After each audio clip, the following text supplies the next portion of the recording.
Surgeon. Go flight. Ecom. We're go flight. GNC. We're go. Telmute. Go. Control. Go flight. Procedures. Go. Inco. Go. FAO. We are go. Network. Go. Recovery. Go. Capcom. We're go flight. Launch control, this is Houston. We are go for launch. 30.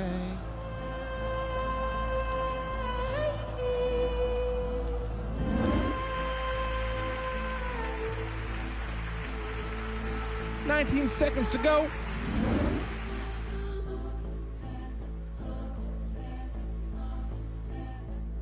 Give me a 10, 9, 8, 7, 6.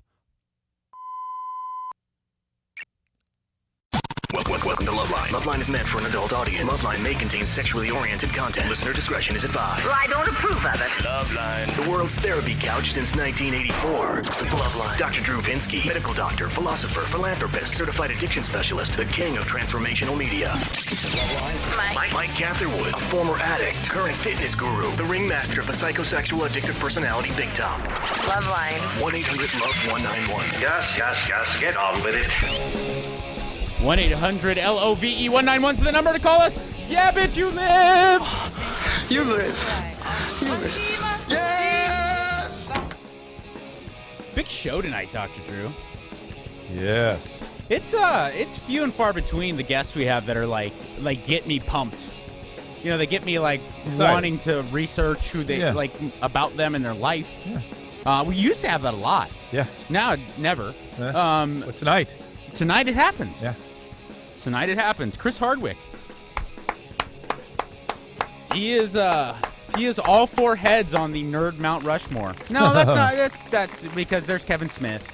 I would say he's like a king. And oh crap, what's her name? We had her picture up last night. Somebody said she was somebody. Not Olivia Munn. Olivia Munn. She's not on that list. She's sort of the nerd. No, she is not. You can't. If you talk to real nerd people, she's on my Mount Rushmore. I know, I but want the to shoot a load nerds on her put her face. on there. But they don't. Not because she's a nerd, just because they want her on there. They don't. All right. They don't. I'm telling you. I've had to. One time we were doing Celebrity Rehab, and Olivia was the guest, and I used to, when I did Celebrity Rehab, I used to broadcast from the hospital, the residential treatment center, and we had like a room we set up, and Olivia came over there, and the nerds swarmed. Yeah, big time, like I've never seen. Did they all have penises? Yes. Okay, that's a difference. They don't put her on the Mount Rushmore of like the nerd comp. They just want to bang her. Yeah, but they've never been around a girl that hot. But it's the nerd element that she to them is the nerd queen. I'm telling you though, but they like real like OG, and I'm speaking out of my ass because I'm not one of these guys. Yeah. And I'm not saying this in a judgmental way. I love to know more about like comic books and stuff. It's not my thing. Yeah. Like real deal comic book sci-fi guys see through that. They just know she's hot. There's chicks out there who are like sincere. I would put Allison Hayslip above Olivia on the nerd I can see that. nerd legitimacy level. All right, got it.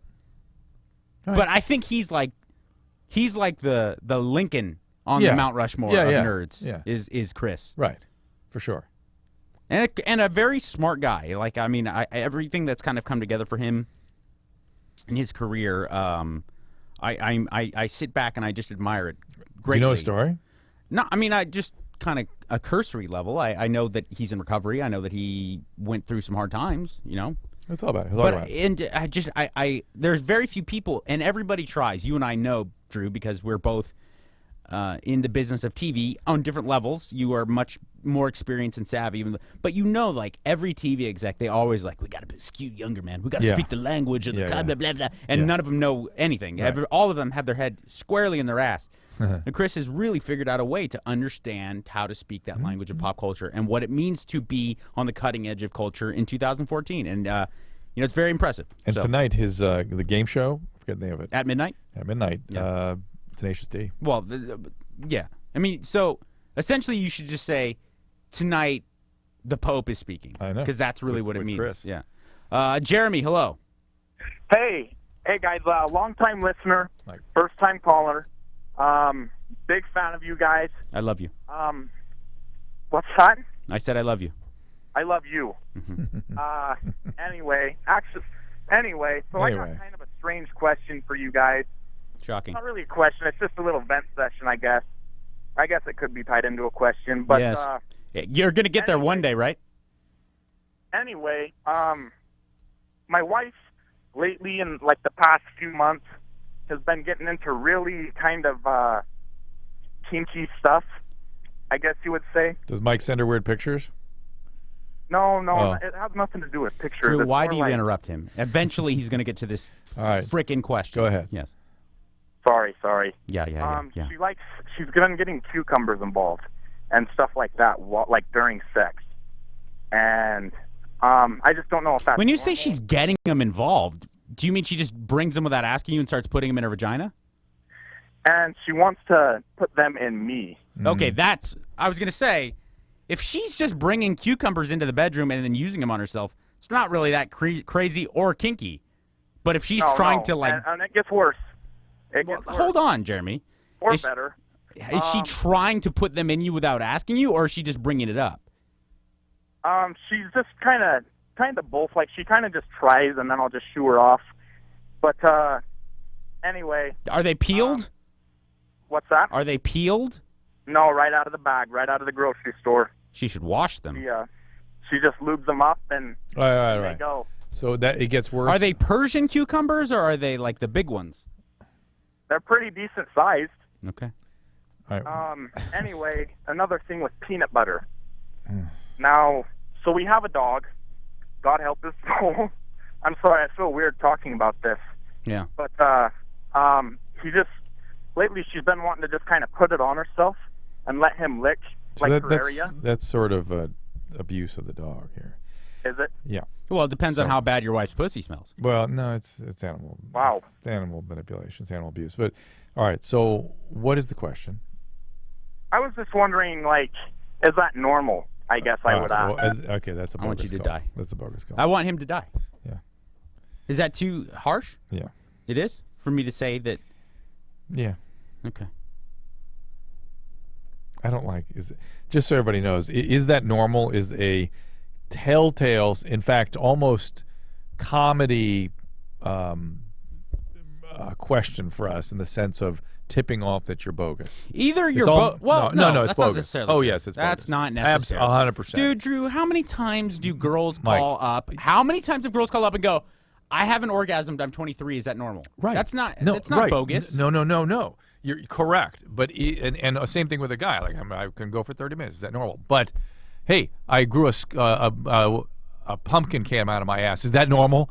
You know, they ask something We're absolutely going to need that drop there, Anderson. completely outrageously bizarre, and they go, Sure. "Is that normal?" No, of course. Okay, now, of course it's not normal. So of course it's a bogus call. Right. So either you're bogus or you're just No. insane. No. No, Bogus. because No, bogus. I really. All right. As long as the All show's right. been on the air, that is a comical bogus call. All right. Comically. Yeah, well, this is my point. But not funny. There was no comedy. No, I don't mean no. to I mean, Jeremy. but I mean comically bad. Yeah. Comically bad question. Like, come up with a question. Comical is not the right word. Like, What can we do to get like there's a problem. There's a dissonance between us, our audience, and our phone screeners. Oh, she took a hard look over here. Like what? Well, take a goddamn good hard look in the mirror, LARPer. Hello, Kyle. I hear your mom's a bitch. What's up? Not quite. But Kyle. Yeah. Yeah. What's up? Yeah. Kyle's mom's a bitch. What's up? Big. Hey guys, I have a cousin who is diagnosed with multiple personality disorders, and one of her personalities is an alcohol. Okay. And my question is, should I treat the one personality for alcoholism first, or should I try to tackle multiple personalities first? Should you treat it? Well, should I encourage her to pursue treatment? What does she want to do? At the moment, roll over and die.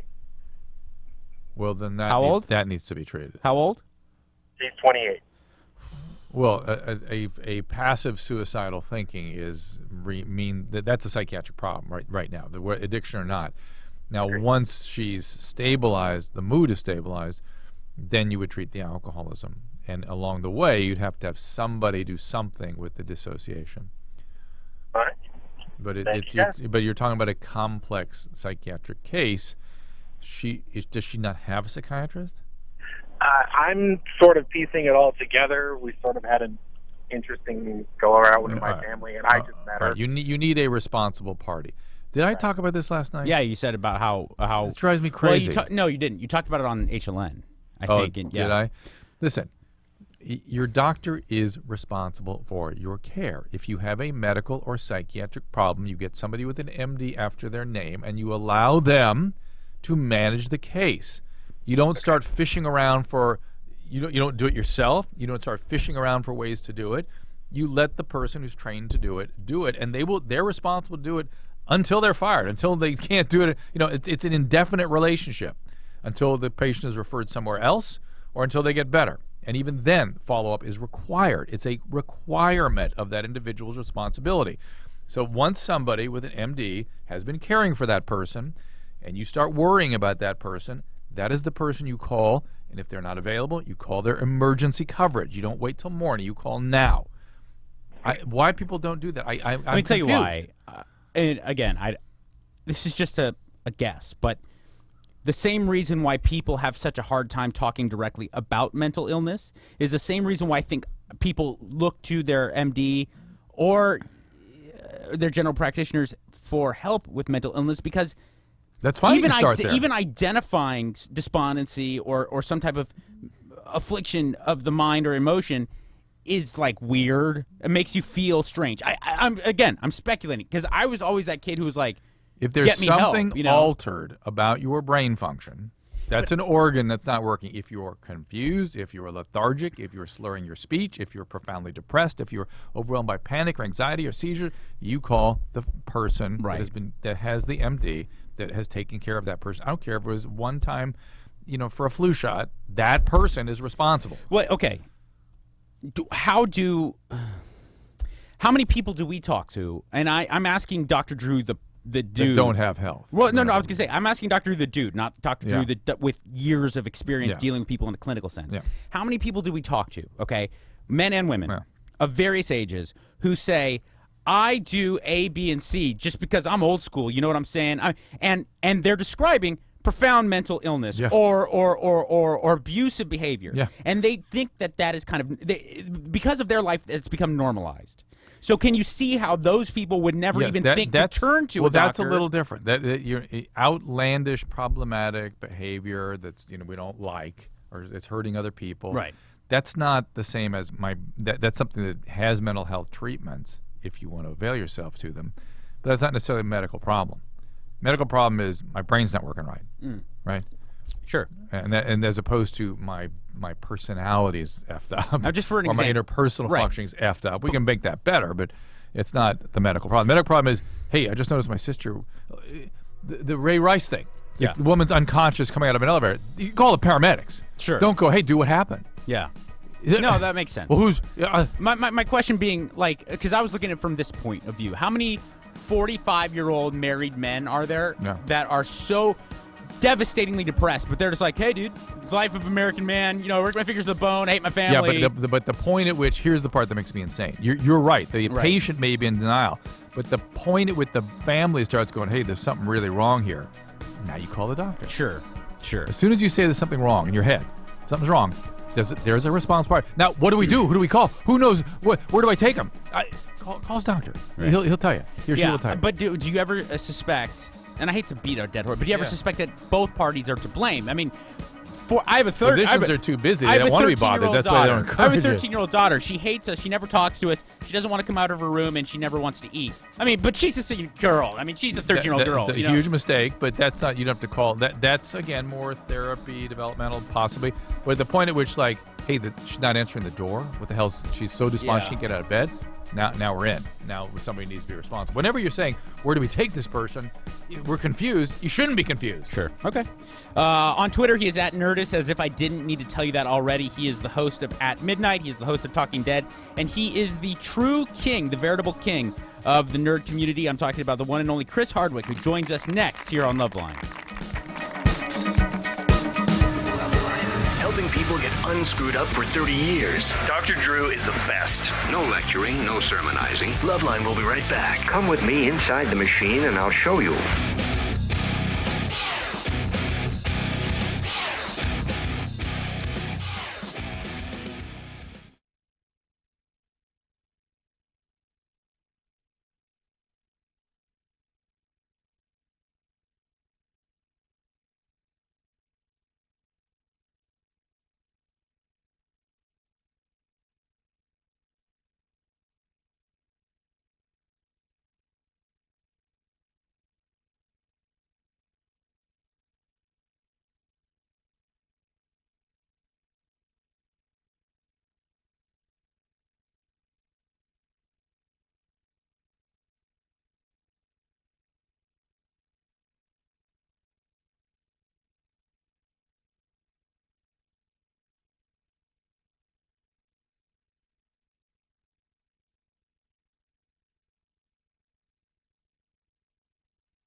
1-800-LOVE-191 is the number. In my time here at LoveLine, it's been an honor every single moment, every single day.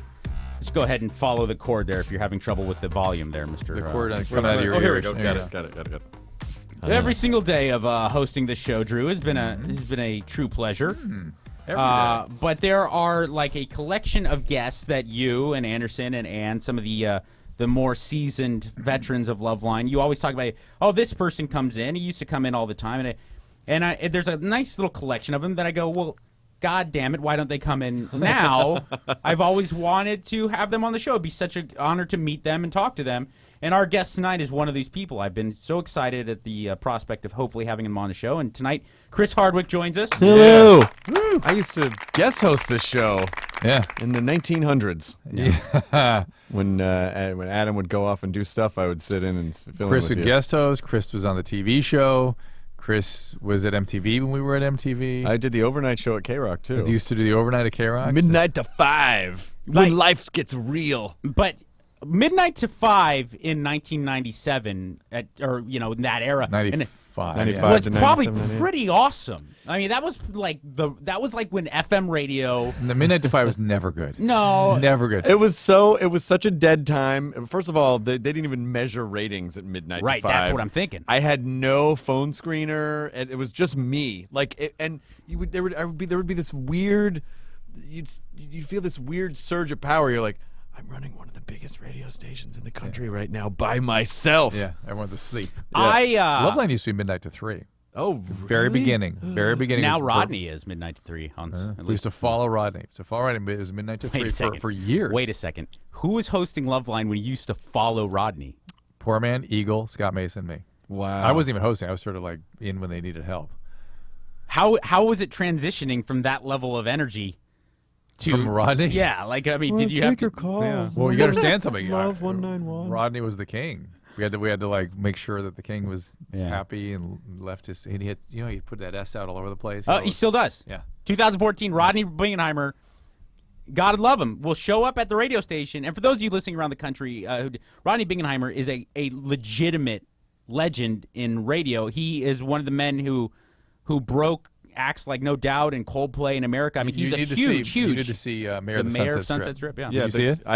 The Chris Carter movie, right? Yeah. Yeah. In Rodney's locker at K-Rock when it was in Burbank when I worked there were just these casual pictures of Rodney like hanging out with John Lennon and Elvis and it's like he's I think he might be a vampire. Does that seem appropriate? It's like a picture of him in Civil War garb and then a picture of him like Zelig or Chauncey Gardner or something. Yes, he was one of those characters. It's so weird because he is so mild-mannered and he's such a small kind of diminutive person, and yet he'll be like, yeah, I remember I was with David Bowie in 1978 and we're at Cantor's, and you're like, wait, what? You're eating bagels with David Bowie? Stop the presses. Tell me about this. See, the thing is this may shock you, Chris Hardwick. What?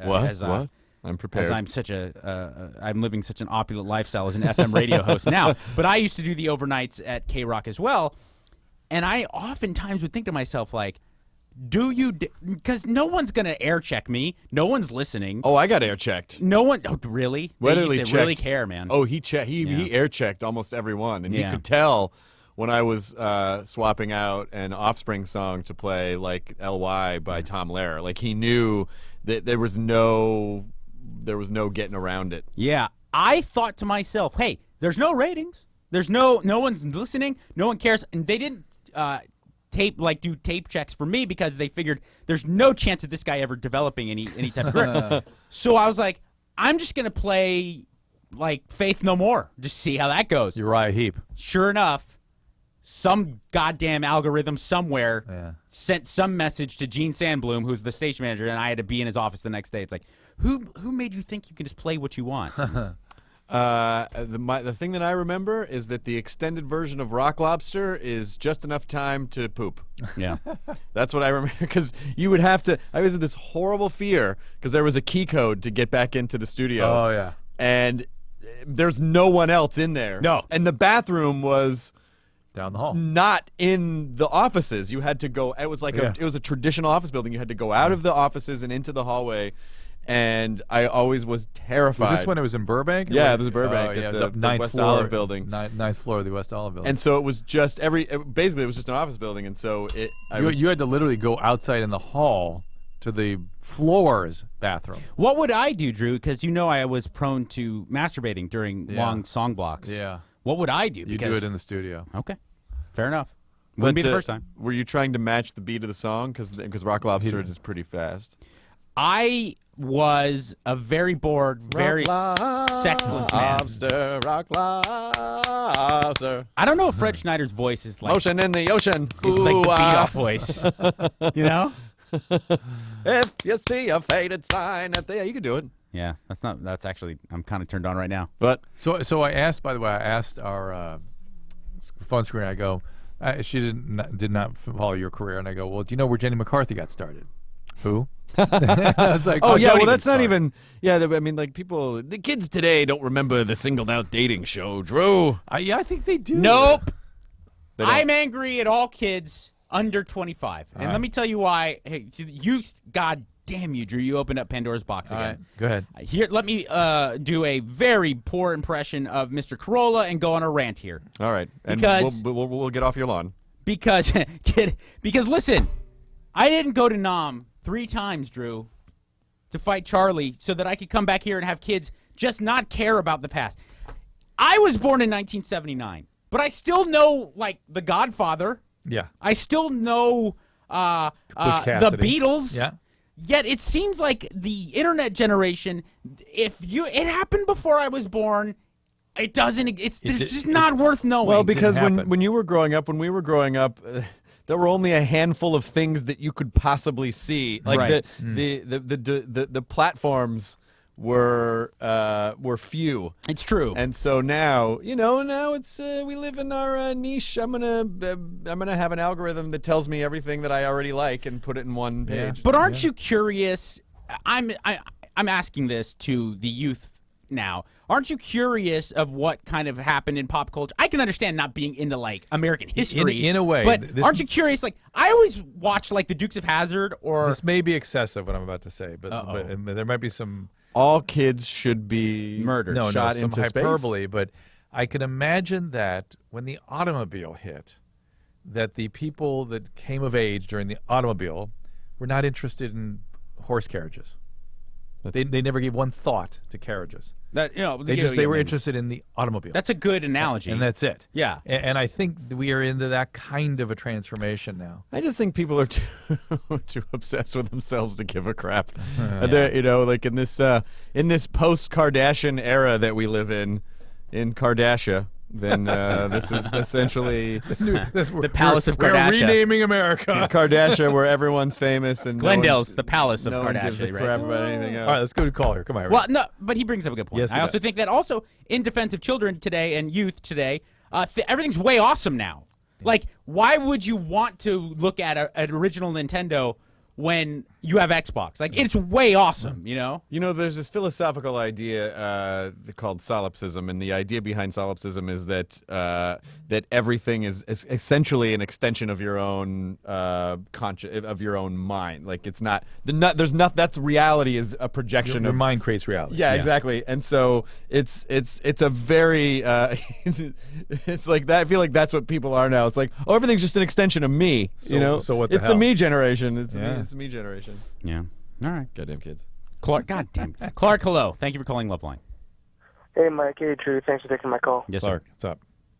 All right, so I'm in a bit of a predicament. So I want to give you guys my scenario first, and then ask my question. But essentially, it's just if I should ask or if I should pursue a relationship.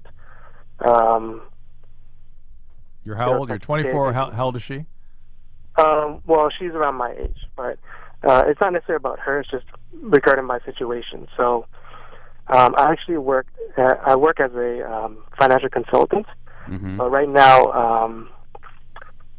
I'm it's in the very early stages, but in the next 18 months or so, I will probably get convicted for a crime that I committed. What'd you And do? it's credit fraud. Oh, boy. Yeah. So I've already, talked to the proper authorities. I've already contacted them let them know what's going on, because I want to get kind of my conscience got took over, and I want to do the right thing, so I kind of turned myself in. Nice. But what is kind of okay? Go ahead. Holding me back is that I want to kind of pursue a relationship, but at the same time, I don't want to put. If I do get serious in a relationship, I don't want to put her through, 18 months from now, me going to jail or. Well, why don't you give her that option? I was going to say the exact same thing. You don't need to control.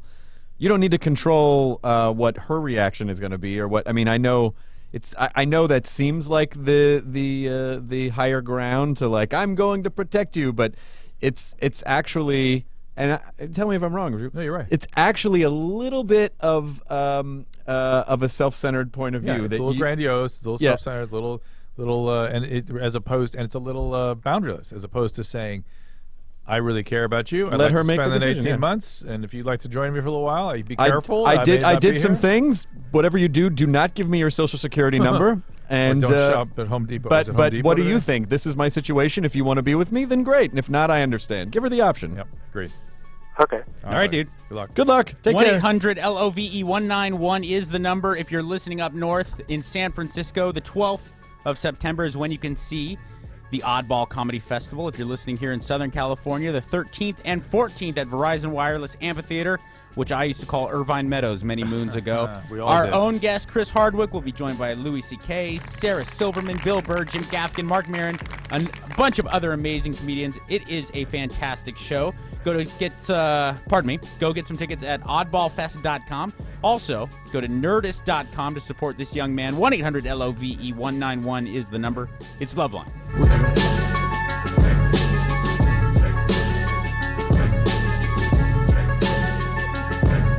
LoveLine is no longer limited to the coast-to-coast radio model. That's true, Dr. Drew. We are now global and on demand. Go to podcastone.com, where you can download full shows right to your computer or phone and take us with you on your commute or even to work or to the gym, grocery shop, wherever you're going. Take it, download it. The same old LoveLine show that airs nightly on the radio near you. They're all now available whenever and wherever you want. The free LoveLine podcast only from Podcast One at podcastone.com. Yeah. I'm sorry, that number is no longer in service. You'll have to find a new boyfriend. LoveLine's coming back.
He is the leader of the Nerdist movement, the man behind Nerdist.com. I'm talking about Chris Hardwick. He joins us tonight on LoveLine.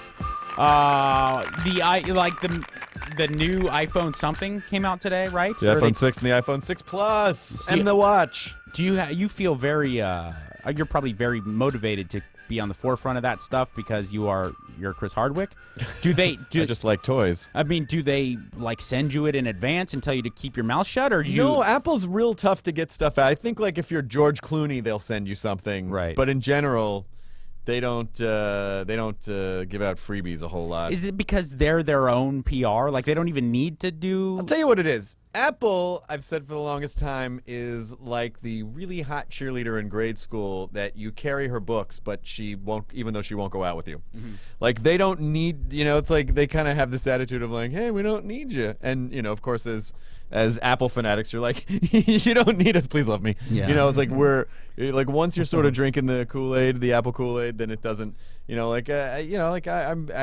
I probably will get the 6 Plus, even though it's like a small serving tray. I think a 5.5-inch screen is I think that's slightly too large, for my wee meerkat-like hands. But I'm gonna give it a shot and see. I mean, it's not gonna. I like to keep the phone in my pocket, so it's gonna peek out. And then what if you have like a Mophie case, to extend it's going to be thicker. Well, and I'm a fan of tighter pants too. And so I was thinking about like already I deal with like a bulge from my phone. And so what happens when I get like this tablet-like thing? I'll tell you what they need to start doing is dong-shaped phones, so that when you put it in your pocket, it gives you a little bit extra dong extension. Yeah. What do you do for a guy like Dr. Drew who's already got thicky inside his penis? I mean, Drew has bad posture from having to carry around his penis. That's how. That's right. Yeah. You carry it around in a wheelbarrow or just put it on a rascal. He's murdered women with his penis. Do you I don't know if understand that? that's true. Well, I grew up in the same town as Drew, and I would often stumble across a Pinsky-fied corpse of a woman just torn in half. Mario, hello. Yes. Oh, I'm on the air? Oh. Yes, sir. Yes, I just wanted to wanted to ask your opinion about this one thing. Yes. I'm actually in a relationship. I actually have this boyfriend of mine, and want to hear your opinion if it's right of me or maybe it's wrong of my partner that we don't have as much as sex as often as As often as he wants, or as often as like who's setting the bar for how much sex should be had? And how often are we talking about? Well, like for me, it's maybe like once a week or maybe twice a week. But then my boyfriend doesn't seem to be like as interested as I thought he would be. How old is he? He is 29. Is he on any medication? None. How was it when you first got going together? When we first met, we were just lusty the entire time. How long you been together? Like, we are about to hit a year now. And how long before you settled down to your current rhythm? I think it's been almost 4 months that things were just going down.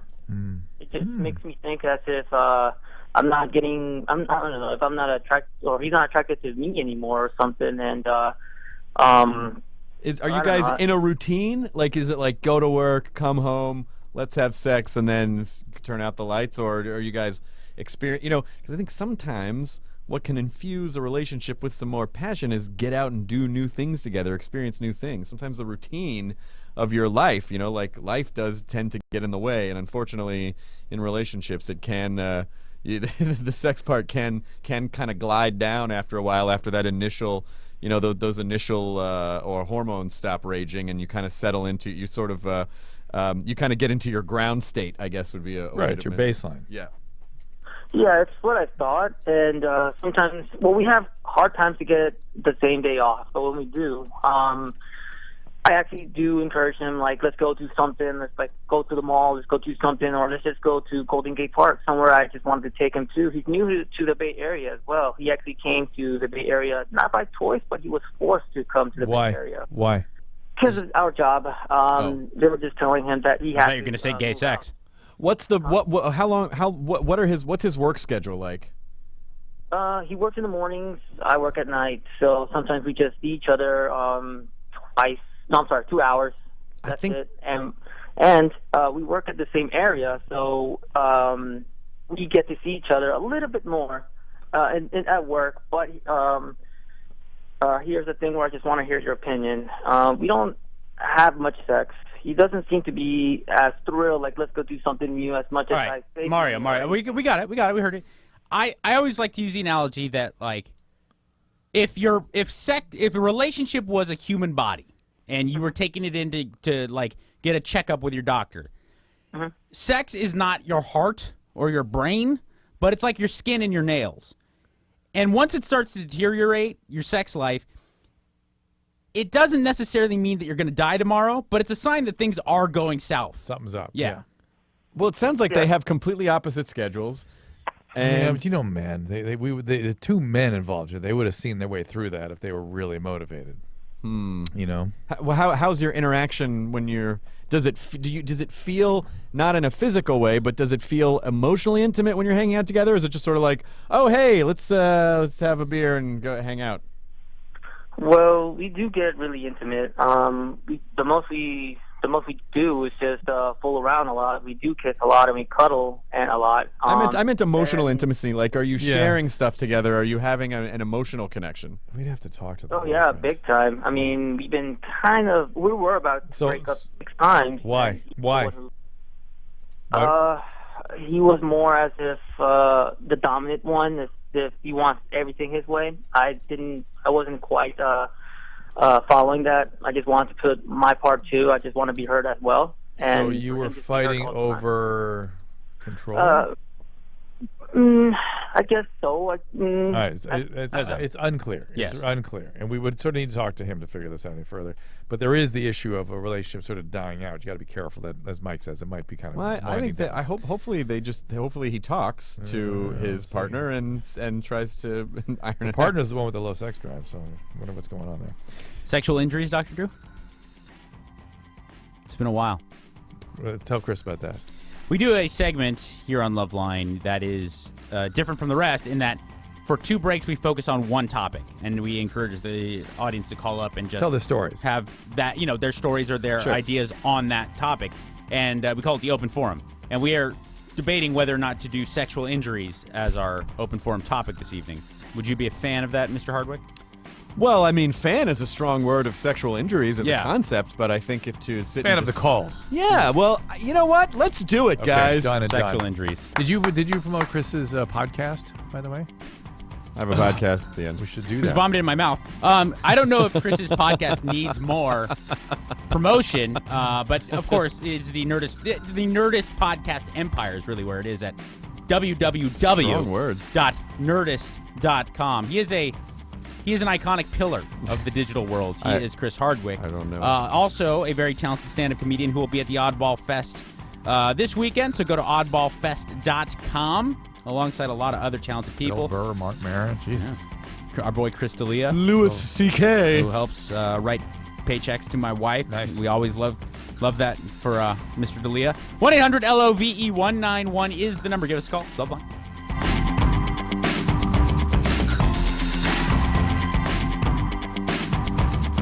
Don't worry. LoveLine will return right after these words of wisdom. You mean more advertising? Yes.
Yeah. Very smart, very talented young man. Mr. Chris Hardwick joins us this evening. Nerdist.com is his official website of all good things going on in his world, and they are aplenty. One of them is the Oddball Fest.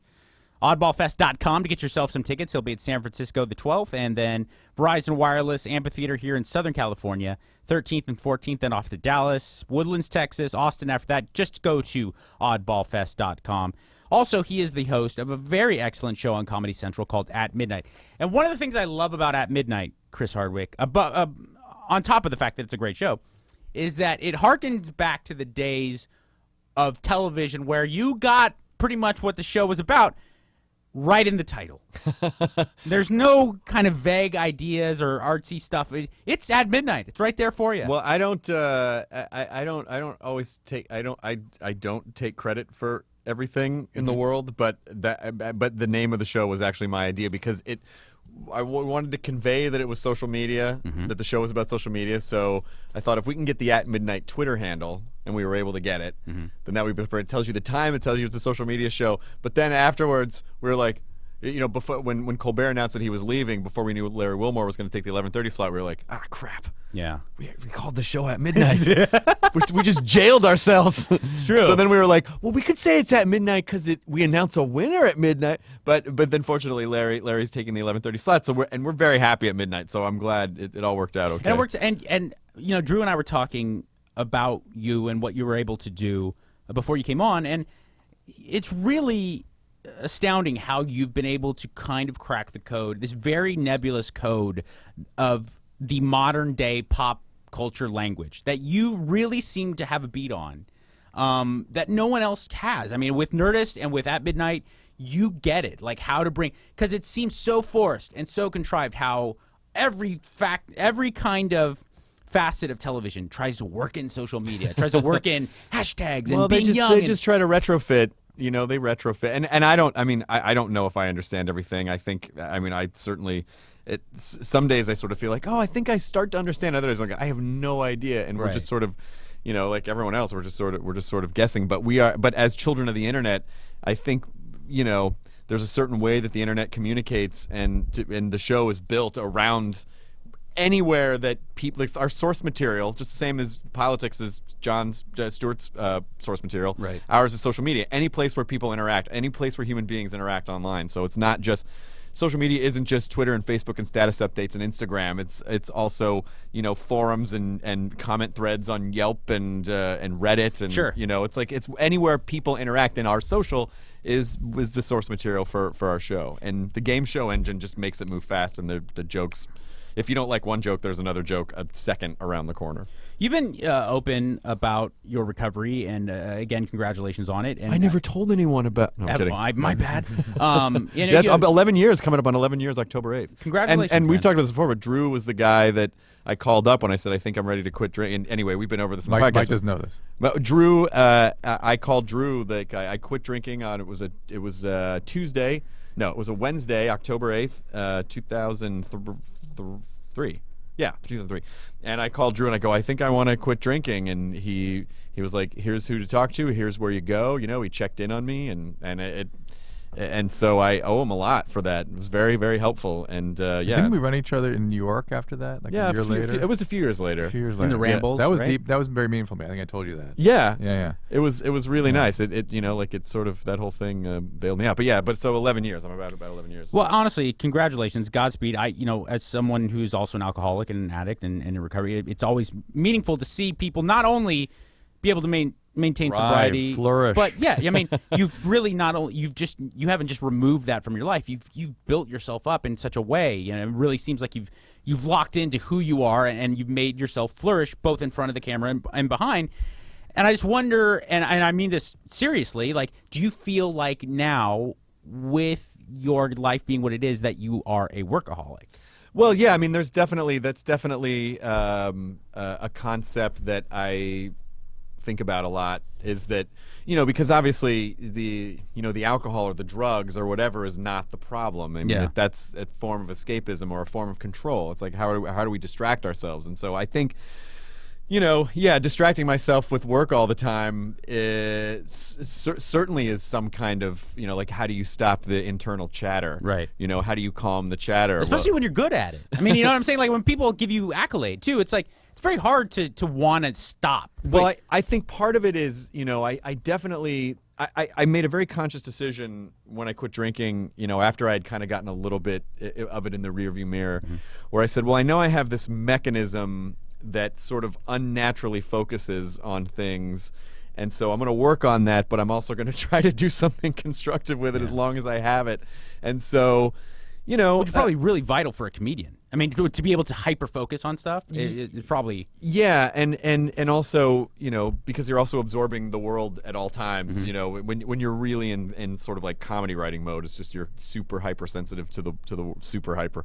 You're hypersensitive to the world, but yeah, I mean, I think there's an element where I might say, like, maybe I'm working, but I have a therapist that I talk to twice a week, and I try to keep tabs on it and try to make sure that But yeah, I mean, I can't be 100% sure that some of it's not running from something, and that's probably like just being alone with your own thoughts, and like because we have the types of brains that really kind of like to attack ourselves, and so it's figuring out how to process that and how to change and I think it's more of a dialogue in our brains and not just a monologue. I think there is a dialogue, and how to flip that dialogue, and but it's something that I work with all the time and struggle with all the time, but I never one day regret the decision to give up the booze. Right. Well, you're incredibly inspiring, and I just so happy to see your level of success, and it's a real honor to be able to meet you and have you on the show. Oh, thank you. I appreciate that, and congratulations to you on your 12 years. Yes, yeah. It'll be coming up pretty soon in October as well. The Rocktober, man. Rocktober. When booze goes out the door. Hello, Monica. Hi, you guys. How are you? How's Chandler? I'm okay. What's up? He's good now.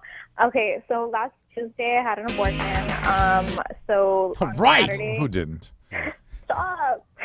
So on Saturday, my boyfriend and I had anal sex, and then he like came once in my butt, and then the second time he came like on my butt, and then it kind of like dripped. Wait a second. Are you describing Dr. Drew and I Saturday night? Because it sure sounds like it. Seriously. Okay, so it kind of like dripped onto my lips, but like, is there anything that I should be concerned about? Like, should I? Yes, I'm concerned. I'm concerned that you're concerned. I'm concerned that, and not even just that you're so cavalier. But what is she concerned about? Getting pregnant again? The magic sperm is going to find its way where it needs to be. No, like, okay, so they told me to not have vaginal sex or like douche or anything like that, but like the butthole's open for a party, yeah. Right. No, is it? No. By the way, you're very upbeat having just had an abortion. That concerns me. Well, my concern is that you've done nothing, it seems, to get birth control. Yeah. Aren't you? Didn't they offer you anything? Shot, Marina, pill? I actually left. When I got out of the procedure, I was like kind of out of it, so I didn't realize that I left the bag in someone else's car. So I just got the bag back, and now I have it. What's the bag? What's in the bag? Oh, condoms and Plan B and Well, Plan B isn't really. Plan B is that. It's Plan B. Plan A should be some type of regular birth control. Dr. Drew and Chris are exactly right. I mean, that should have been your kind of main focus. I'm a little bit more, and don't get me wrong, I'm not trying to like steer you away from being a sexual person. I'm just shocked that like the day you get an abortion, you're going for like the triple round anal. Like, I mean, honestly, like most girls, and I shouldn't say that because I don't know what it's like to have to deal with going through an abortion, but I would assume that there's going to be some fallout. Like you wouldn't be ready for the butt play.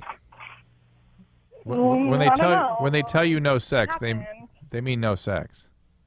Well, they said no vaginal sex. They didn't say no sex. She's got a point, Drew. They said nothing in my vagina, like no vaginal, no douche, like nothing like that. All right. And did you have a vacuum procedure? Yeah. Mm-hmm. And did you have any emotional reaction to it? Yeah, but I just, going into it, I knew that I wasn't emotionally or financially ready. So. No, I understand in terms of your choice, but I mean in terms of your body, the bodily-based experience, some women really react to this going from pregnant to not pregnant. I didn't, they said that I was going to have like cramping and bleeding, but I didn't, like, okay. Not a lot. not a lot of bleeding, no cramping. All right, so fine. You're good on the on the our biggest pregnancy. concern is you need more birth control. That's our biggest concern. Okay. Okay. Thank you, guys. All right. Of course. 1-800-LOVE-191 is the number. Chris Hardwick Weird is that you our had to guest. tell her that. I know. Oh, you'd be shocked, dude. I wouldn't be. I've had In the 15 years since you've been here, it's not gotten better. I've had the unbelievable experience in my parents' new area of home base, Paso Robles, California, up in the Central Coast. Went up there to visit, and we were on the San Luis Obispo station, so there were people who listened to the show. Very nice young man happened to recognize me or listen to me or hear me from the show and know who I was, and so we have this kind of conversation. And this is a 21-year-old boy, and he is will die by his sword saying that the pull-out method is a viable form of birth control. And this was 2014. And so after that, I was like, kids don't change. I guess not. 1-800-LOVE-191 is the number. Nerdist.com, the official website of our guest, Mr. Chris Hardwick. And remember, the oddballfest.com is where you need to go to get tickets to the Oddball Festival, which is coming to your town if you are in San Francisco or Southern California this weekend, the 12th, 13th, and 14th. He'll be at San Francisco on the 12th and 13th and 14th in Southern California, then on to Texas. Go to oddballfest.com. Again, it is time for the open forum. Sexual injuries. Let's get it going. 1-800-LOVE-191 is the number. It's LoveLine.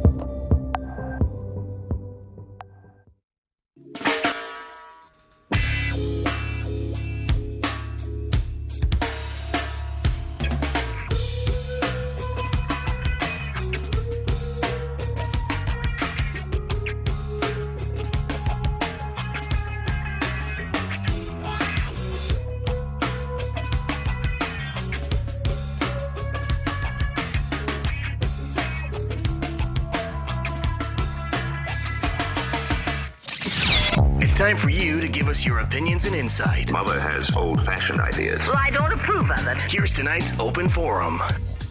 All right, it's time for the open forum. Chris Hardwick is our guest. At Nerdist on Twitter, and then Nerdist.com, the official website. Time for sexual injuries. Sexual injuries. Oh, there's nothing worse than breaking your boner. When you miss the hole and you hear a pop. Oh, Chris, familiar with this? Broke No, your I never butt have. knuckle. How broke your dare butt you? knuckle. No, I had a friend who friend, of went, course. No, it really Yes, wasn't. yes. Oh, no, no, I yes. know No, it yes, sounds a like friend. Yes, of course. it's really a friend. I swear to God, it's a friend. I would tell you if it was my dog. Before we get to sexual injuries on our open forum here, I was making the argument that there's a Mount Rushmore of nerds and that you would be like right there on there. I don't think so. And then right next to you would be Kevin Smith. Those were the two names that immediately came. Drew tried to throw out Olivia Munn. I said, no, she's not. She doesn't make the cut. I mean, I don't know if Kev probably would make it, but I see. Who would you put on there? Oh, I would put people like Elon Musk, Steve Jobs. See, but Elon Musk is just a really smart guy. He's not going to be able to break down like the progression of Batman. You know what I'm saying? He's building rockets, and yeah, no, he's awesome. He's way sweet. But my Twitter friend here at MXN Stranger, he says it's you, Kevin Smith, Felicia Day, and Patton Oswalt. Or Patton, I'd put Will. That's Wheaton. a pretty strong. I'd put Will Wheaton on there. Oh, I think Will Wheaton belongs up there very high. I think John Hodgman belongs up there. I mean, now I'm a guy who is I'm not, and I say I'm not a nerd, meaning that with affection. I'm not a nerd because I don't dislike it. I never got into comic books or sci-fi. I know who Luke Skywalker's dad is, but I'm not a sci-fi guy. But when I go to Comic-Con, I'm down with it. I'm like, this is pretty awesome. Would you, as like kind of a figurehead of the nerd community, do you accept people in, or is it pretty closed off? No, I accept people. I mean, first of all, the word nerd has become very polarizing because this sort of the proto nerds, where like they really don't. They don't. What about the pre-proto nerds? Well, I guess what you're getting at is that eventually, initially, it was not something kind of endearing. It was an insult. Well, yeah. When I was growing up, it was not a good. There was not any type of ironic or hip or affectionate meaning to it. It was just. It was very much to keep you, ostracized.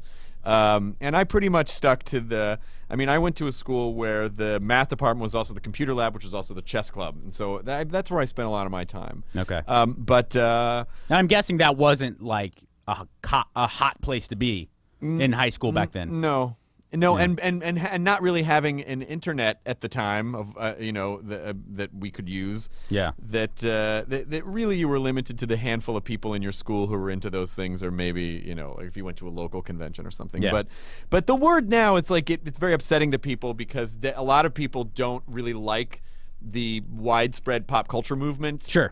And so they feel that it's diluted the word and the concept, and but I feel like so much of the things that you used to have to seek out and that you were early adopters of, and that that you would traditionally think of as these are our things. You guys have your sports and stupid crap, and this is our stuff. Right. Now that's permeated our culture so much because everyone is technologically savvy, and a lot of people from that generation grew up and made pop culture sci-fi movies and comic book movies, and so it's so much a part of our culture.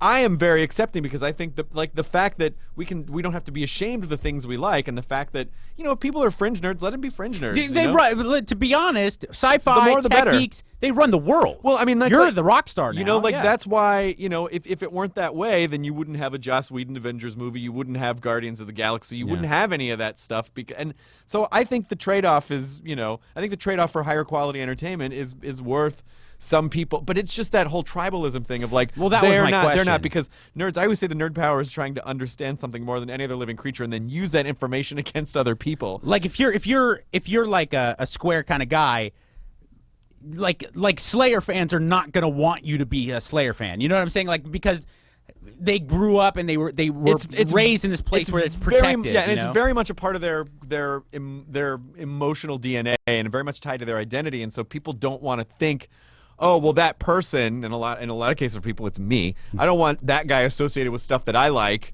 and so there is a lot of, and also, but so many nerds were persecuted for so long that there is kind of a transference of, well, now I'm going to be the one that kind of lashes out and builds the boundaries, and so it's whatever. I think we should be accepting, and you should, but the internet doesn't always work. that way. No. Well, the internet is a place that breeds territorialism and cynicism a lot. James, we're talking about sexual injuries with Chris Hardwick. Start us off, buddy. I was drunk with my girlfriend. We had I was eating hot Cheetos prior, and then I went to go down on her and ended up burning her. Nice. And not only did you burn her, you orange tinted her legs. This is why Chester Cheetah does not go down on. Yeah, she was crying too. It wasn't good. Oh, she was crying? Yeah, I felt horrible. Oh man, how did you remedy that problem? Cool Ranch Doritos? Cool Whip? I don't know. We were really drunk. It wasn't funny at the time, but after, no, of course not. I couldn't stop laughing. All right. Thank you. Hello, Gabe. 3 years, I got it. Gabe? Yeah. Tell us your sexual injury, sir. Hey, it's Gabe from 3 weeks ago. Of course. How can we forget? Yeah, pretty much. I was having anal sex with my wife, and whenever I thrusted, she kind of got hurt, at the same time, and she went forward and hit the headboard. Ooh. And she had a concussion. I had to call the ambulance. Whoa. Whoa! Wait, seriously? Yeah, seriously. I called last week, and I was trying to... Did you dial 911 and then say, I just hit my wife in the ass so hard that I gave her a concussion?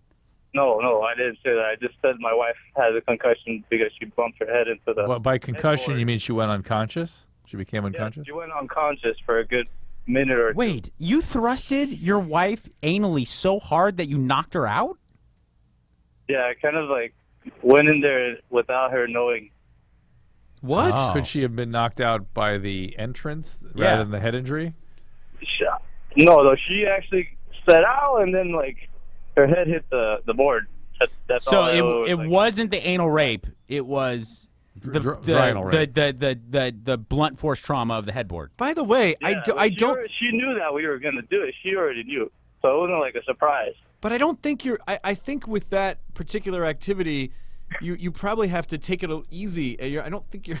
I mean, to thrust in so hard that you smash someone's head against the... I don't even know how to respond Go big or go home. I don't... Technically, it wasn't that hard from my experience. It was kind of slow. Mm-hmm.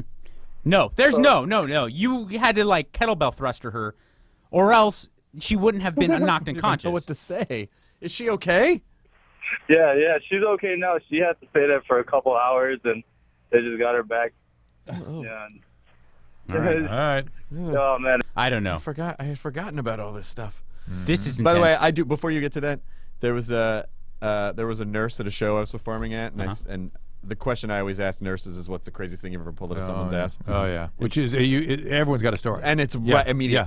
And this woman said very casually, like, "Oh, well, not someone's butt, but I did pull 7 marbles out of a man's penis," and every guy in the show was like, just the idea of that, Yeah. and in the hole, in up the urethra, and so sort of like a gumball wrapper, and so but the idea. But the idea, like the fireballs, you know. Yeah. But the idea that the idea that a guy put 1 marble in his penis and went, I think I got to do this 6 more times. Yeah. Well, which leads me to believe, Drew, and tell me what you think about this. Not sexual, like more like drunk bros. They're like, I bet you. Not No, it drunk sounds like bros. fetish. It's It's fetish. fetish stuff like sounding and all this stuff. Really? You know. Because I would have thought. You've heard of sounding, where they put these metal bars down the urethra? And, oh yeah. Why is it called sounding? Because it's like depth gauge. It's called sounding. checking the depth of something. Because it's a sounding board for bad ideas. Allison, Yes. tell us about your sexual injury. All right. I had my IUD in for about a month. I just got it, and I had sex with my boyfriend in the shower, and it actually cut his penis. Oh yeah. Nice. A big paper cut about an inch long. Oh. Yeah. No. He was screaming. Sure. Yeah. Yeah, I felt. She felt bad. But I'm really happy because like when we started this open forum, it was Cheetos in the vagina. Like that was awesome, and now we're getting really dark. No. We haven't gotten dark yet. Drew No. lives in the dark. He's like Bane. I was born in the darkness. 1-800-LOVE-191 is the number. I see, Batman, that my IUD has cut the tip of your penis. Ask Harvey Dent. 1-800. Let me wipe these flaming hot Cheetos off my mask before I descend upon you, Batman. I'm just imagining like the gif of Bane's butt IUD cutting Batman's penis. 1-800-LOVE-191 is the number. Chris Hardwick is our guest. He'll be at the Oddball Comedy Festival. A lot of really talented people there. I think it would be an IAD at that point, right? Yeah. It's not internal uterine, right? It'd be internal anal, yeah. Colon, ICD? Yeah, I just want to make sure we get the acronym right for this ARD, made-up thing. Internal rectal device. Yeah. All right. Yeah. You win again. Oddballfest.com to get yourself some tickets. Nerdist.com, the official website. Call us up with your sexual injuries right now on LoveLine. One call is all it takes. 1-800-LOVE-191. 1-800-LOVE-191. Start punching in the numbers now so you're ready when LoveLine returns. Tune in on Real Self-Knowledge.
1-800-LOVE-191 is the number to call us here in the LoveLine studios. And now's the time to do it because we're doing the open forum with our guest, Chris Hardwick. And we're talking about sexual injuries. And we've already had some humdingers. Dr. Drew not impressed, though. A man who's worked his time in... Well, no, I was impressed. I'm just we haven't gone dark yet. Okay. Hello, Michael. Hey, how you doing? What up, Well, buddy? you said you want to get dark. I called last week when you had this forum, or a week before. Mm-hmm. That well, I'm into power tools and power assignments. Reciprocal saw with a dildo. I got a work. Wait, you had a reciprocating saw with a dildo on the end? Yeah. So it was just like a Who big... doesn't? Yeah, come on, Mike. Yeah, stop it. So it was just like a big electronic... No, you can buy it online. You can buy the attachment online, and a lot of the little attachments I built myself for like a little French tickler on a drill. Drill time. A lot of stimulation, a lot of political stimulation that the wife likes. Well, one of her friends, I guess she must have talked to her husband. I guess tried to make this dildo with the reciprocal saw, but didn't buy the attachment. But all he did was put duct tape around the blade and somehow forced the dildo on it, strapped it on, lubed it up. Was working her. It cut through the duct tape and then through the dildo or whatever he had attached and into her vagina. Oh, my God. Oh, my God. Yeah, That's really dark. really like, angry. I don't know. That's getting there. That's like Cannibal Corpse song. Vagina saw. I don't feel good. Oh, man. Hello, Anthony. Hey, guys. How's it going? Can you wash our sexual palates with something nicer than the vagina saw? I suppose I could. Okay. And Chris, I'm a huge fan of yours, Chris. I've seen you at the Host Bowl in Anaheim that you did a long time ago. Oh, nice. Yeah, thank you. Yeah, that was right around the time of the WonderCon. Yeah, and it was hilarious. Yeah, Thank you thanks. so much for doing that. Thanks for coming. So I guess it's on the lighter side, I guess. During a lunch break in high school, I went to a girlfriend's house for a quick... You didn't saw somebody in half? No. Oh, he forgot to mention that person was a magician. Yeah, oh, yeah. No, I didn't.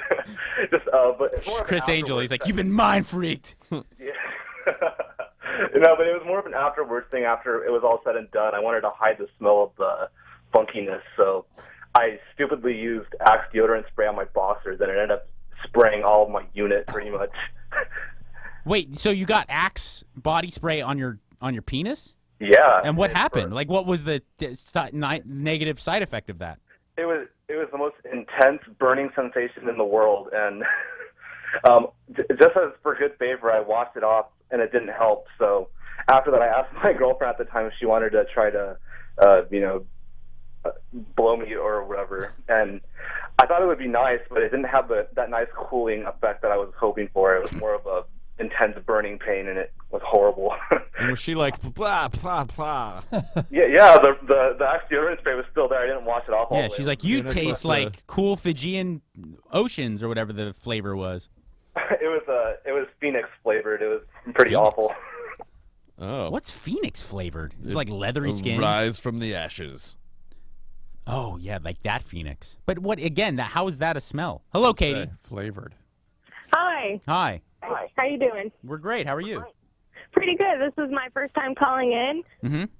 and I've been a while listener. But me and my boyfriend, we were fooling around, and it was kind of leading up to sex, but it almost didn't get there because we were kissing, and then I ended up sucking on his tongue. After of his tongue, I ended up popping, and his tongue is now extended now. Or you a little bit longer. You tore the frenulum.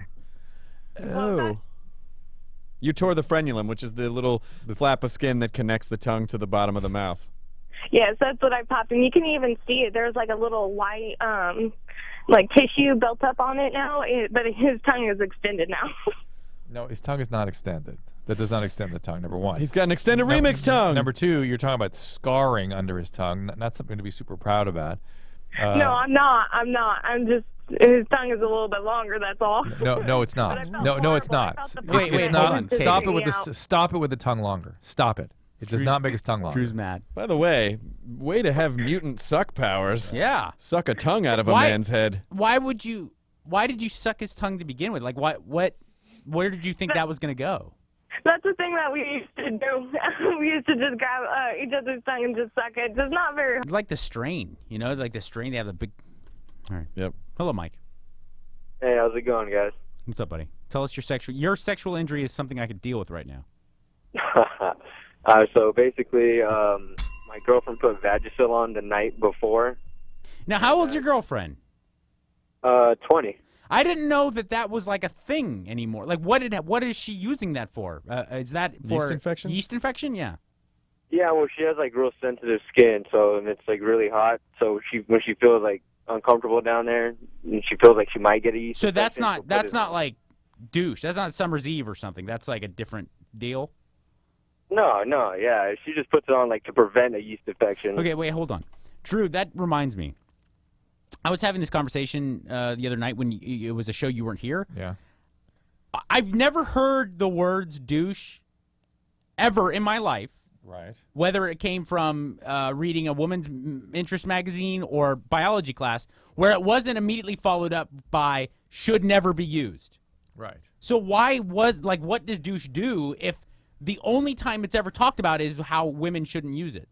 It's just not a good idea. Like, but I It's not understand that. So you why can't does use it exist? Because some people,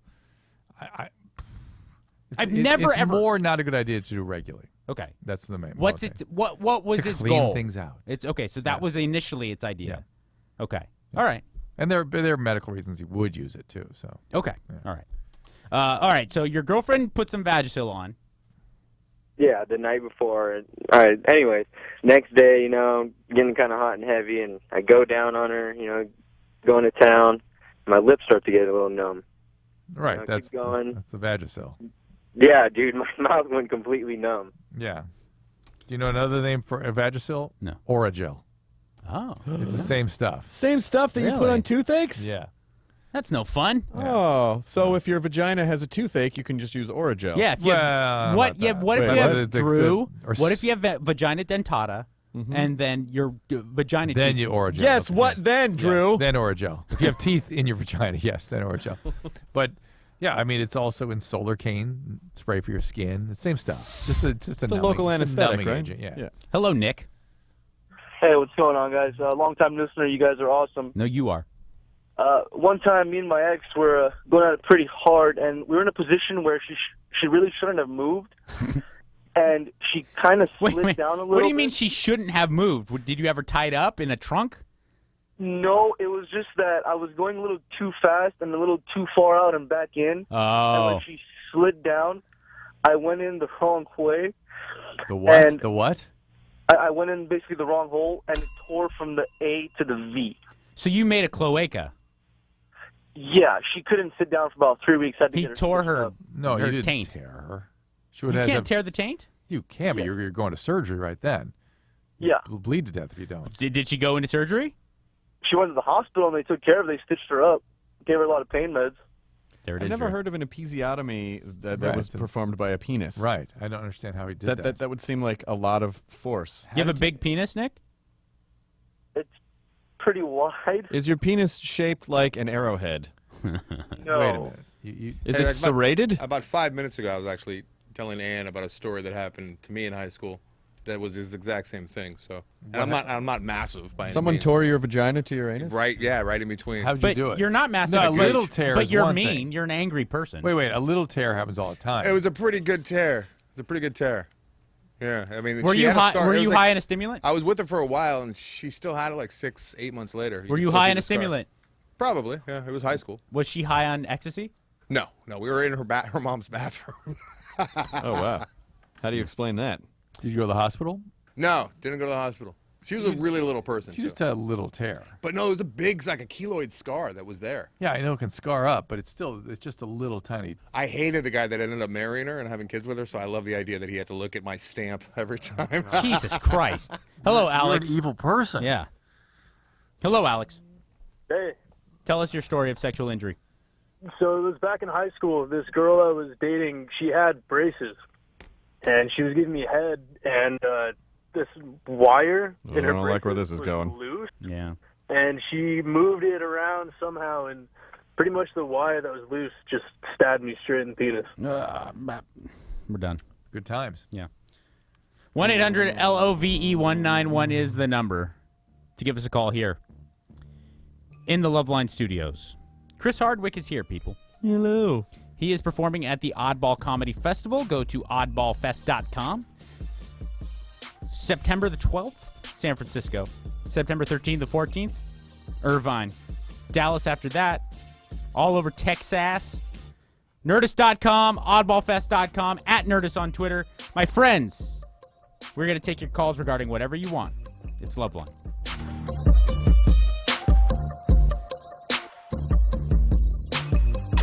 One call is all it takes. Exactly. 1-800-LOVE-191. 1-800-LOVE-191.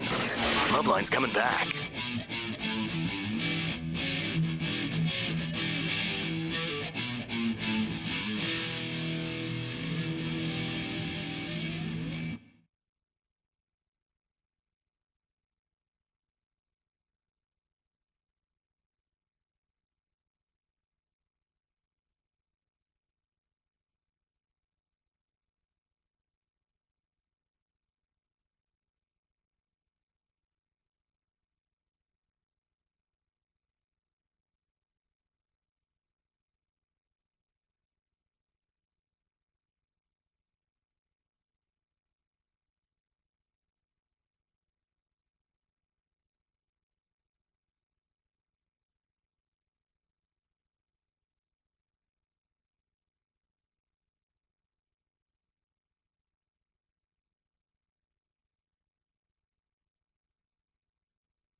getting the 6, Chris?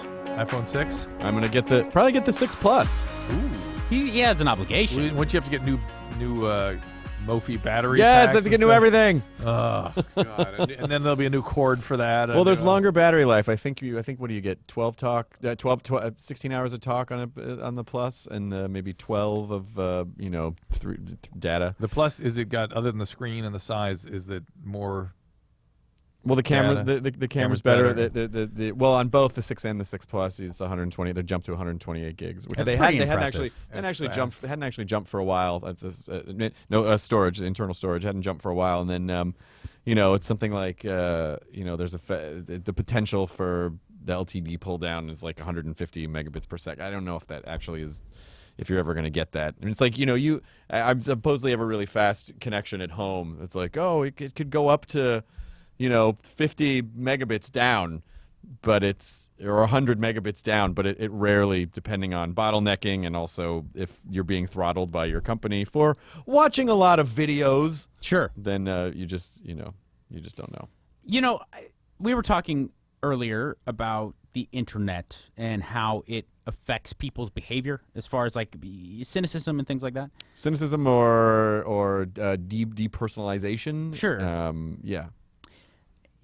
I find that like the more popular you are, inevitably you're going to piss a lot of people off. But you've kind of you represent a world that kind of breeds cynicism. Like that tech kind of sci-fi. How do you deal with inevitable? I'm assuming you get a lot of like negativity. Sure. Like, yeah, and then you stay pretty positive. The more public you are, everything, the ratio of everything goes up. Yeah. And so you see more. But, it used to really bother me because I remember pre-internet age where, I think our people who were pre-internet babies as well also they look at it the same as if someone walked up to you and said, "Hey, you're unfunny and you suck," and you take it very personally. But but the way that people interact with machines is they interact with machines like machines. They're looking at text. There's a lot of times no one would ever say that to your face. No, I mean most of them won't. Yeah, right. 90% of them won't. But then if you and then at a certain point, and I just realized like, hey, maybe I don't need to take myself so seriously. Yeah. And so I actually don't even. Unless someone has to say something really horrible for me to block them, because I also think it's kind of good to not just surround yourself with people who are being nice to you. It's good to sort of mix it up, and it sort of keeps you in check. So you don't buy too much of your own every once Kool-Aid. in a while. Because like you said, I haven't blocked anybody except for one guy was like unnecessarily brutal to my wife and about that's hard. The prospect of like the health of my child, who at the time was not born, was in utero. Right. And I was like, well, that's next level. There's no need to. So I blocked that guy. But for the most part, I'll kind of go through the negative hate stuff. And every once in a while, to be honest, I get a lot of helpful, constructive criticism. Well, people will be like, I saw you on TV, man. You take your hands out of your pockets or something. And I'll be like, here's the thing. Here's the thing about the internet that is one of the things that's frustrating to me is that people will say like, "Hey, you suck ass and you're not funny and you suck," and then you go, "Hey, that's why that's what would you say to the person?" They're like, "Oh, I guess you can't take criticism, constructive criticism." It's like, no, constructive criticism is take your hands out of your pocket, not you suck, you douche. Like that's just an insult. So it's like people want to insult you, but they don't want to hear back that you have anything to say about it. So it's just not worth it. And who cares? It's like you don't know. Like you can't grade the entirety of Earth's internet with people being of sound mind. Like you're giving people a lot of credit by going, "Hey, that person's probably normally a happy, well-adjusted individual. For some reason, they just snapped at me." It's like they're probably unhappy. They probably had a crappy day. You're the vessel for their rage, and it takes 5 seconds. It takes 5 seconds. It's an emotional snapshot of wherever they were in that moment, and they may or may not feel that way. But it doesn't matter. It's like you can't. You want to take yourself that seriously, and so it just. Now I just sort of like meh. I don't know. I have a much. This is a much larger conversation, but. Ever since my dad died last year, so many things seem so much less important to me. It's like, oh yeah, I guess I don't really care that some guy I don't know thinks I suck, Sure. You're right. It's usually the same kind of person that hates me. It's the same kind of people that hated me in grade school. Almost every single time I get trolled by people and they have sports on their Twitter profiles. Yeah. Because I'm not really a sports guy. I get trolled by people. It's like, they have like UFC, WWE, or some kind of like sports avatar. like 95% of the time. It's the same exact type of people that hated me in grade school. No, that's understandable. But I would venture a guess that they don't hate you. It's just it's a weird kind of projection of how they feel about themselves. Because they don't know you, man. Like, you know what I'm saying? Like, I know it doesn't, but that's why none of it's real. Yeah. You know, like none of the interactions are real. And you look at the way that the way that you interface with other human beings via a machine. It's so impersonal, and it's text, and there's no emotion, and you're not seeing people's eyes, and it's just like we haven't really evolved to communicate in this way in any kind of real way. Yeah. And so it's isolating. You know, like the internet is connective, but it's also isolating at the same time. You brought up the passing of your father, and I'm terribly sorry to hear that. It's got to be difficult, but the upside is that it did put things in perspective. You got to see what it really means to have something important in your life. My dad did me a huge favor by dropping dead so that I could take trolls less seriously. Yeah. Have you been able to go back and listen to the podcast you did with him, or No. is it still one of those things you're? I'm so glad I did it. It was one of the most profound moments in my relationship with my father, and ultimately my life. But I still have messages from him on my phone, and I can't. There was one day about I guess he died. Well, he died in November, so whatever that is, 10 months ago, and I have a couple phone messages still from him. Like one was the day before he died, and I tried to listen to one a couple months ago, and I couldn't do it. I thought I was ready. But what a gift to, and I don't say that in any kind of flippant way. I mean, but what a gift to be able to check that off, to have that as that podcast. You have no idea. I just happened to be in Memphis visiting my dad. I happened to have this Zoom recorder, and I was like, my dad was a great storyteller, and he was also on the Professional Bowlers Tour, so he led a very interesting life. So I expected a handful of great tour stories about weird stuff they did. When they were bowling groupies in the '60s, and when it was cool. And but ultimately, what happened was I talked to my father like a human being, which people just don't think to do, because especially guys because it's not a typical thing. Your parents are these sort of weird entities that a lot of times you're like yeah, but to sit down and realize, oh, you were just a human being and you happen to have a child and I'm that child, but when you start to see how ununique you are, and I mean that in a positive way, in other words, that there's this other individual that you gain a better understanding of, and therefore in turn reflexively yourself. Yeah. It's like, oh, I'm this way. It's like you really see your roots. And I have a half brother who lives in Florida, and we were never really that close, not for any bad reason. We just didn't grow up together. Sure. And ever since our dad died, we've become really close. And there are so many ways that we're similar that are just sort of built into our emotional DNA, and it's so amazing, And so but yeah, and after the podcast, I said to people, like, interview your parents or your grandparents, because it forces you to engage with them in a way, like, get curious about them, because you'll get to know them better, and it gives you a better understanding of who you are. And I cannot tell you how thrilled that I have this moment frozen, this almost 2 hours with my dad, and Yeah, it's beautiful. And I read somewhere that you were at the time you couldn't go back and listen to it, and I was just wondering, I still can't. Do you feel like that's something you'll work to, or are you just going to preserve it as this kind of, I have it. Someday I will. Someday I will. Right now, I'm actually, I'm writing stand-up about it to sort of, which I know doesn't sound very funny, but there is something, this sort of shared human experience of death, which we all have to deal with. Right. There are some things that are ridiculous about it, and so I'm just kind of exploring that and finding where the audience is, what they're comfortable with and what they're not comfortable with, and how do I even get into? Because I've been writing a bunch of. Where do you test your stuff? Where do you go somewhere? And yeah, we have a Nerdist has a theater here, or at the Meltdown Comics in LA, or I'll go on the road. I'll kind of drop some stuff in between some more tested material, but ultimately, it's what are people comfortable with? And I asked Louis C.K. about it, I've been saying that my dad died on stage, and people get uncomfortable for a second, and he goes, "Well, let them be uncomfortable. Not every second has to be, they're grown-ups. They can deal." I was like, "You're right, So you should really take advice from someone who's proven himself as a comedian, though. Not, I mean, are you saying take advice from a far superior comedian? Yeah, that's a good idea. Total hack. Well, honestly, Chris, it really was such a pleasure to have you on the show, and I've been looking forward to the idea of interviewing you and meeting you, and I've just been such an admirer of you and what you've done professionally, and also what you've been able to do personally, and not use it in some hacky way. I mean, the way you've kind of built your life back up and gotten to this point where you do everything from an outsider's point of view so seamllessly. It's just really, Well, I it's really appreciate that. beautiful to see, and It just helps to work on stuff that you actually care about, which I never did for the first part of my career. I would imagine Thank so. you. Last, not to get too heady or serious again before you go, but the last thing I would like to say is, like, as an alcoholic and a comedian, I just would hope that you don't be too hard on yourself.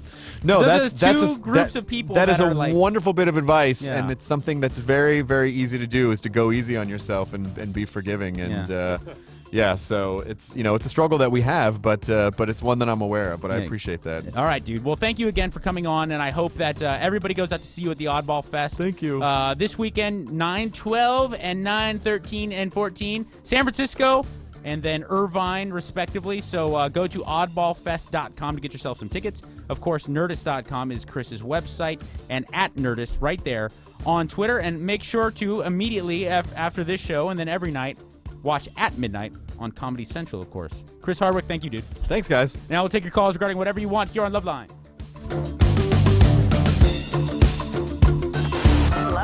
LoveLine. Dr. Drew is the best. LoveLine will return right after these words of wisdom.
Hello there. Tomorrow night, Drew, Yeah. we're going to play some Stinky Pinky. Right. Tonight, on. we're going to take some calls, but I was thinking about... I almost have to play when that song plays. I was thinking about playing today, but I was like, no, we got too no. many good calls, Yeah, important yeah. calls. But tomorrow night, we're going to play, people. All right, big time. Hello, Shane. Thank you for calling LoveLine. How you doing, brother? How are you? We're good, man. What's How up? are you? Yeah, I'm hanging in there. I was the one that sent you the Oprah thing last night on the Twitter. Oh, yes. That's a damn good... In fact, I think Drew and I ended up talking about that off the air, too, a little bit. Like, that's a Yeah, I would pretty say damn now. good call. What? That's an unattractive woman that yeah. I totally understand wanting to bang, you know? That one or Mariska Heart Attack. I don't know. Well, Mariska Hargitay's really yeah. pretty. Like, Yeah, I mean... come along. All right, what's up?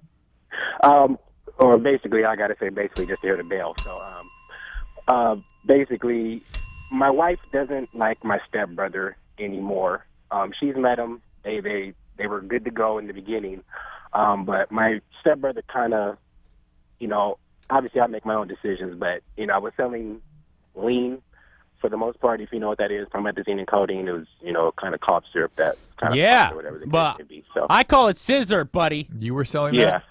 Yeah. You know, I had, you know, through my stepbrother or whatever the case may be. And my wife, you know, obviously she got a little, you know, perturbed, you know, by it. And now, for the most part, she doesn't really care, you know, for my stepbrother. Now, my stepbrother stepped away from it. I've stepped away from it because I realized what it was doing. And, you know, but it's kind of weird because when the money was coming in, you know, handing my wife, you know, $200-300, you know, here, you know, it was all good to go. You know what I mean? But yeah, but did she know that money came from codeine?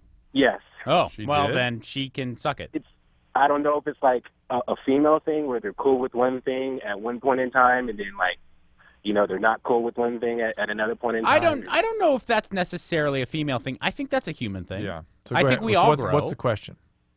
How do I repair the relationship between my brother and my wife? Because my stepbrother just invited me to the fight this weekend, and my wife doesn't want to go. And I was like, you know, he's already apologized to me.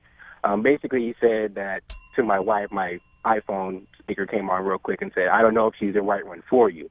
And at that time, I was selling, you know, a lot. And what he meant by that is, like, is she that down of a chick? Now, you know what I mean, type deal? Like, is she like a badass type deal? Right, but is that really what dictates whether or not your wife is right for you? I mean, maybe in the eyes of your drug-dealing stepbrother, that's what is, like, paramount when you're picking a woman. But in reality, Shane, there's a lot more important things. Yeah, of course. In your wife, you know. So, yeah. I don't know if, and your stepbrother may be a very fine person. I'm not judging him, but what I will say is, from one married man to another, I don't really care what her reasoning is. If my wife doesn't like somebody in my life, I side with her. You know, that kind of, unless my wife is being unbelievably unreasonable and just hates on someone to hate, which I don't see happening, or else I wouldn't have married her. Family? No, listen. I hear you guys. I truly do, and I'm respecting everything you guys say. It's just, you know, family, and then I agree. No, I agree totally, and it's got to hurt. I get it. Your family of origin is very important to you, but your family of origin becomes second. They become the second string when you get married. They do, man. They just do. And I would hope that your stepbrother you could say, hey, man, I love you. I care about you. You're still my stepbrother. But my wife doesn't want me around you, and I hope you can respect that. And if he cares about you, then he would be able to respect that, too. By the way, I magically start manifesting criminal behaviors when I'm around my stepbrother. Maybe there's something to this. Anyway, Of course. Okay, Shane. Good luck, buddy. Thank you, dude. Thank you. All right, man. Ron, hello. Hi. I hear you're a captain. Yeah, how's it going, man? Fan of the show, man. Love you guys. First-time caller. Thanks, man. Yeah, well, this question that I'm bringing up is regarding my relationship with my girlfriend, Rachel. She's 27, 24, but, I mean, you know, age is just a number, I guess. Anyways, you know, we've been going out for, like, 2 years, and honestly, she's been, like, the most, like, awesome, like, hilarious chick that I've been with, like, you know, my 24 years on this earth. You've been with her how long? 2 years. All right, and what's the question? Well, you know, sex life's been great with her. She's a very sexual person, you know. Is or isn't great? She is great, yeah. It is great. What's the question? The question is, she recently brought up wanting to do a threesome with one of her dude friends named Jason. Yeah, and Ellis? I love this girl, and her happiness means the world to me. But I don't know if that's, I'm kind of on the fence with it. I don't know if I should go through with it. No! I think it'd be a terribly painful thing for you to go through. You should go through with it if you really want to do it. Do you not want to? Does it make you feel uncomfortable? Absolutely not. And in fact, this is a bad sign, dude. Chicks that want to do threesomes with another dude looking for trouble are great for a very select group of men out there. And for a short period of time. They're a disaster for most men. Yeah. All right. That makes sense. All right? Yeah, thanks, man. I appreciate it. All right, dude. Good luck. Jason Ellis can kind of pull that off, can he? Yeah, he is that select group of guys. Like and not only can pull it off, I think flourishes in that, but that's not for everybody. That would be devastating for most guys. Hello, Can Trey. you imagine that? Mike. Hello? Can you imagine that? In the past, I could. Yeah. Can I imagine my wife if I get home tonight and she's like, I was thinking while you're at work, that dude we know from Pilates, just want to come over and bang us. Yeah. Be like, what? Hello, Tress. Tress. Okay. Hello. Hi. Hi, I'm currently in a wonderful relationship, but it is long distance, and yes, it's going so great right now, and I just am wondering the consequences of the long distance. Well, it's an obstacle. It doesn't mean you can't do it. With Skype and whatnot nowadays and technology, it's feasible, but it's going to be an obstacle. It's one of those things. Make things harder. Yeah, totally. I mean, like we've been talking about, moving situations, and it's odd for me because this is the first time I've ever been in love. All right. Good. Well, then keep it up. Yeah. Yeah. Tomorrow we play Stinky Piggy. Thanks again to Chris. That was awesome. Yep. At Nerdist.com, and remember this crazy mixed up world that makes you think that. Wait, I said that wrong. Nerdist.com at Nerdist, and the crazy mixed up world that makes you think that nobody cares. We do. Be good. This has been LoveLine. The opinions expressed on LoveLine are not necessarily those of the staff, management, sponsors, or this station. LoveLine is produced by Ann Ingold. Engineered by Anderson Cowan. Executive producer Norm Pattis. LoveLine is a presentation of Courtside Entertainment Group. End of message. The end of a perfect evening. Something tells me the show's over. The end of a perfect evening. I've always admired your show. Have you ever considered hosting your own talk show? They have a radio show. Something tells me the show's over.